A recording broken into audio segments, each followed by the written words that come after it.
Hey guys, Steinixos here. So today we'll be speaking about the Pika Pika no Mi devil fruit. Specifically, we'll be talking about what a fully mastered and unrestricted Pika Pika no Mi devil fruit could look like. Now, as you all probably already know, the Pika Pika no Mi is the light Logia type devil fruit, and thus what this means is that upon consumption of this devil fruit, the user becomes a light human who is able to create and transform into the natural element of light at will. Now honestly, even at base level, this devil fruit is a particularly powerful devil fruit. I mean, even if we were to completely ignore its intangibility aspect, which all but one Logia devil fruit grants in some capacity, there's still the fact that the light fruit at base level grants its user light speed. And even when within light form, the user can accelerate to even faster speeds. Not to mention that the light devil fruit turns its user into a walking reservoir of endless explosive energy. So given this already high floor of power of the light devil fruit, many people don't even begin to consider how much more high its ceiling actually is. But that's exactly what we'll be discussing in this video. So let's get right into it. Now, the first thing we should go over is the creation and control of light constructs. So like many other Logias, Kizaru has his trademark static construct that he likes to create, and this is his Ama no Murakumo light sword. However, despite him sticking to this particular construct, it should be noted that the light fruit, even at base level, obviously grants the ability to create any other static light construct. So for example, this would include a light cage to trap an opponent as seen used by Dr. Light, as well as gigantic whip constructs as seen used by Licked from Black Clover, as well as smaller but more numerous ropes as seen used by Heike from Codebreaker, and of course the plethora of diverse creations as seen done by the Lantern Corps, but more on that later. Furthermore, like many other advanced light users such as Heike, Kizaru has demonstrated the ability to create autonomous light clones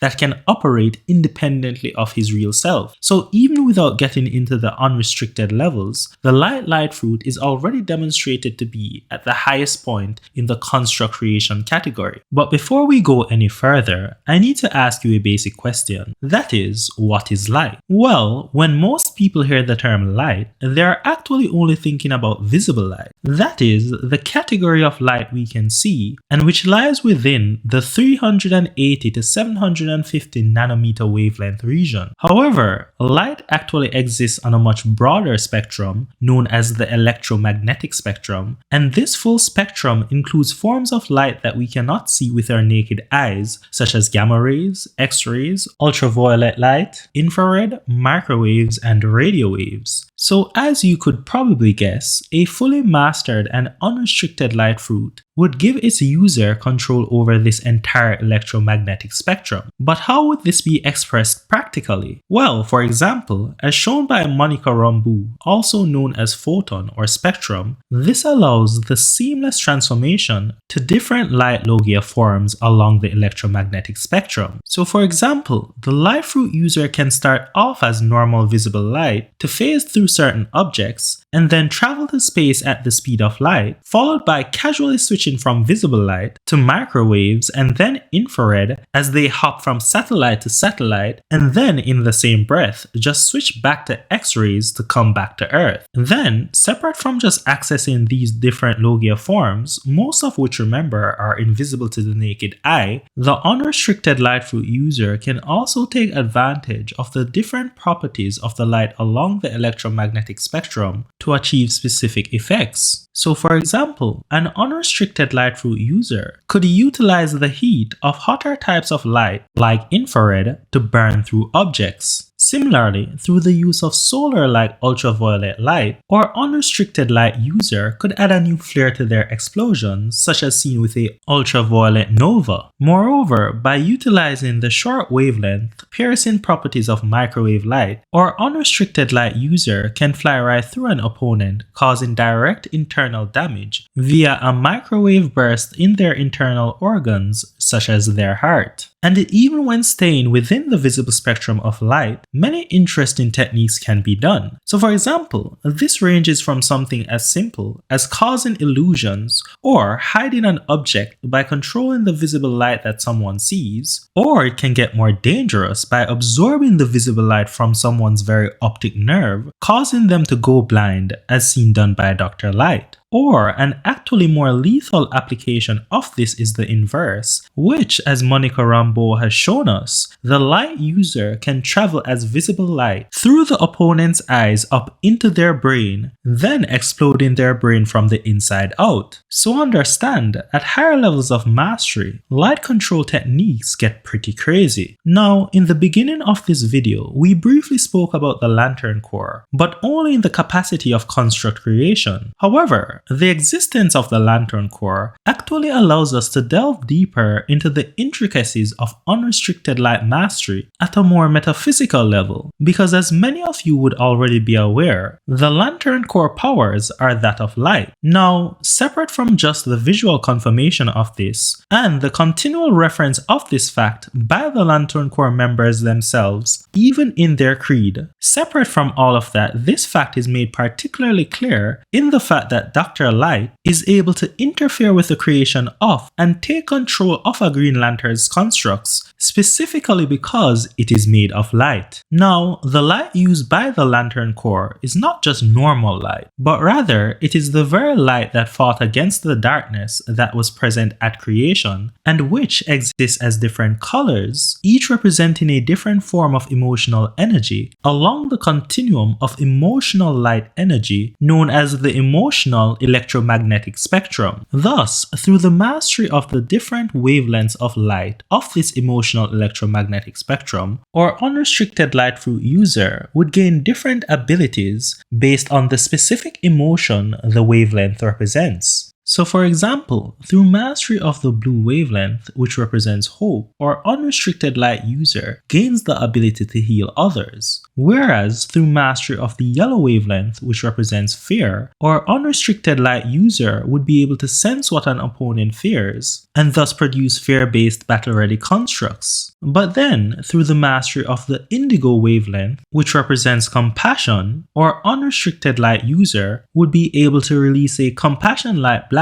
that can temporarily stop conflict, or even make directed compassion-inducing constructs, which can make even soldiers who were about to execute some people instead drop their weapons and give those same people living supplies. However, almost opposite of this is the red wavelength, which represents rage, mastery of which would give our unrestricted light user the ability to infect an opponent with a boiling rage, causing them to turn against their allies. And of course, let's not forget white, from which all these other colors arise, and thus fittingly represents life, and the mastery of which thus grants the user the ability to create life. Now, even with all of this, I could say much more about this devil fruit, but by now I think you should have a good idea about what a fully mastered and unrestricted light devil fruit could look like. But anyway, that's the video guys. Let me know what you thought about it in the comment section down below. And of course, don't forget to like and subscribe. But anyway, see you guys next time.